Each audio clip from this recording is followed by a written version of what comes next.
अघन मास गणेश चतुर्थी व्रत कथा। पार्वती बोली, हे पुत्र, अघन मास में किस गणेश की पूजा करनी चाहिए? गणेश जी बोले, दुर्गे। इस मास में श्री गजानन की पूजा करनी चाहिए। दिन भर निराहार रहकर ब्राह्मण को भोजन करावे, चंद्रमा को अर्घ्य देकर भोजन करें। पूजन के अंत में तिल, जौ, धूप आदि से हवन करें। त्रेता में दशरथ नाम के धर्मात्मा राजा थे।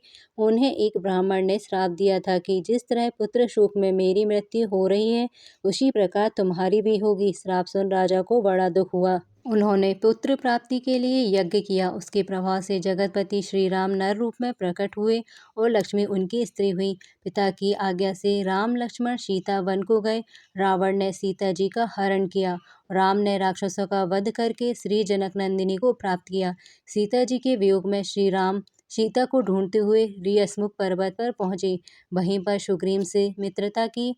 हनुमान के साथ वानर सीता की खोज करने लगे। वहां वानरों ने संपाति को देखा। संपाति बोला, तुम कौन हो? इस वन में क्यों आए हो?